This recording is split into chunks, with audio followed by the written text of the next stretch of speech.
Every 29 and a half days, when the moon is in the sign of the zodiac that the sun was in at the birth of the native, there is a seed, a psychophysical germ, born in the or out of the solar plexus, also known as the manger.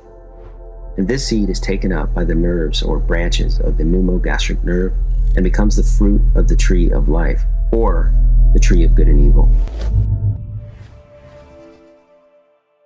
Everything that we think of as religious today under the Vaticanized Roman Empire is a subversion of the truth, not the truth. So it's all trapped in the words. You have to understand the etymology of these words, what they mean. So Christos in Greek is oil, sacred oil. These adepts knew that the secretion, the gray matter, the gray creative, which issues or secretes from the cerebrum, was the source and cause of the physical expression called man. And they knew that the river of Jordan was symbolized in the spinal cord, and that the Dead Sea was used to symbolize the sacred plexus at the base of the spinal column, where the Jordan, the spinal cord, ends, typifying the entrance of Jordan into the Dead Sea.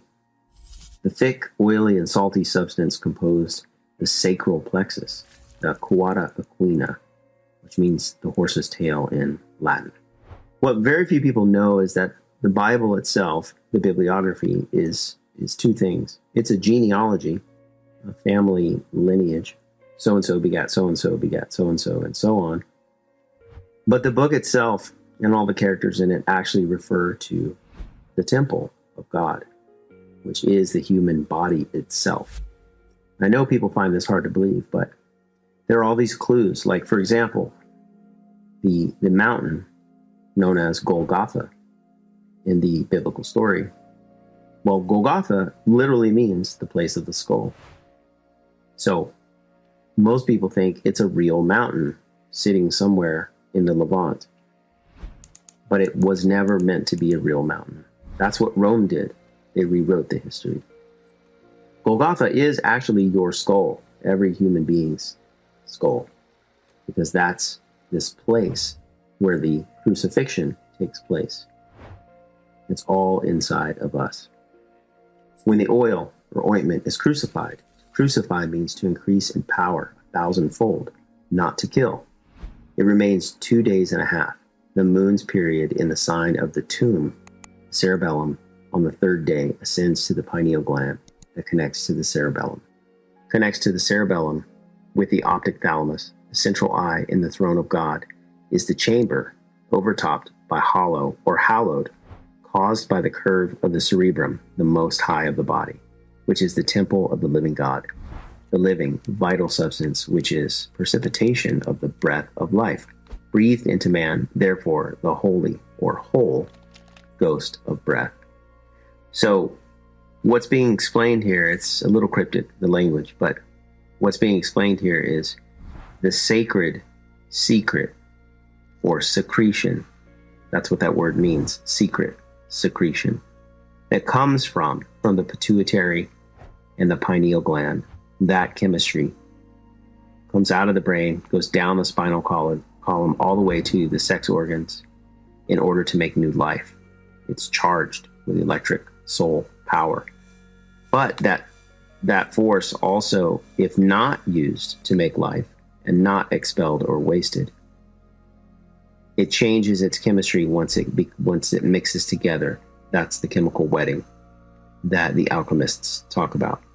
Once that new substance happens, it becomes less dense and it floats back up the spinal column in the cerebral spinal fluid, like mercury does in a thermometer. And it rests in the nave, in the gland known as the solar plexus.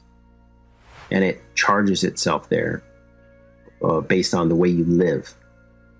And the way you treat your body, the way you eat and drink and sleep and exercise. And it rests there for 2.5 days. Now that 2.5 days is significant because it's the the time each month that the moon is in the sign in which you were born under, your sun sign. So whatever month you're born under, January, February, March, that's the month, that's your sun sign.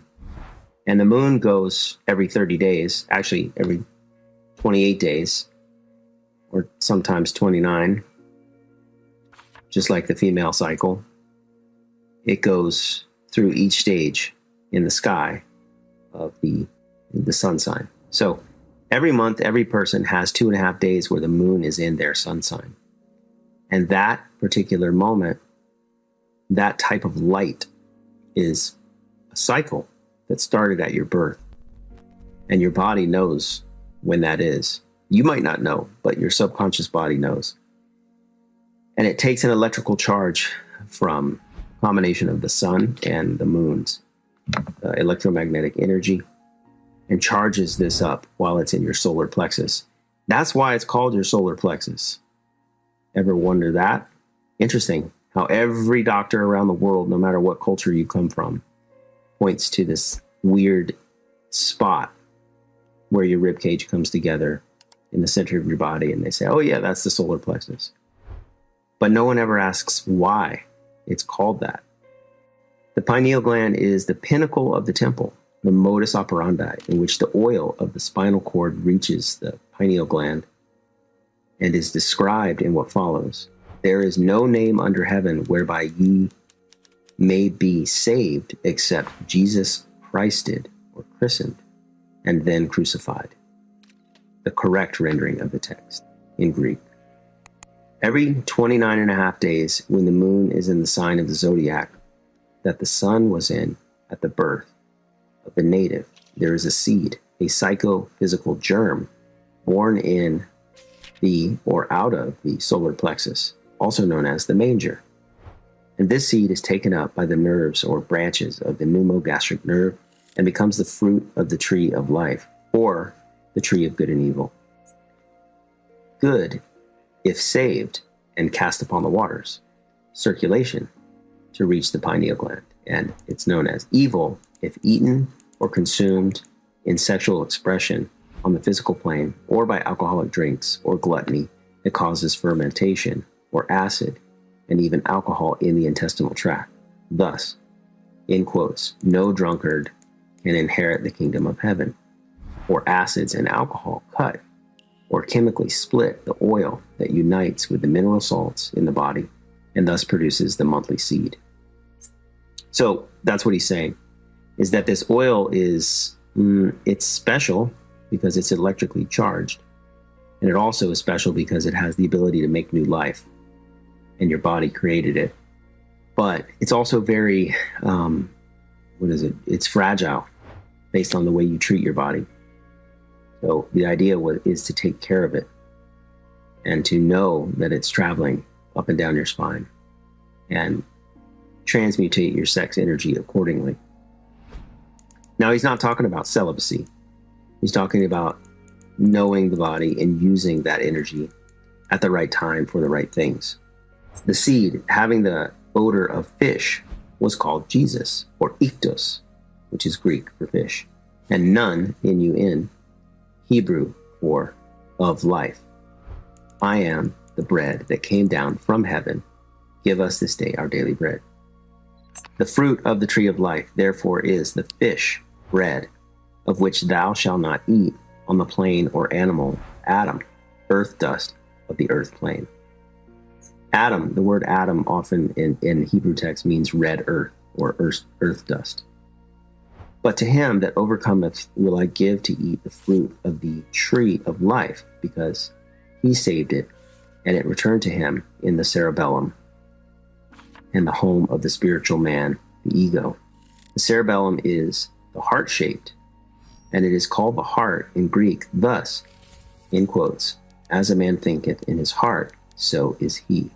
So, another little thing, another side, the tree of knowledge, or the tree of life, whatever you want to call it, is not a physical place. It's never been a physical place.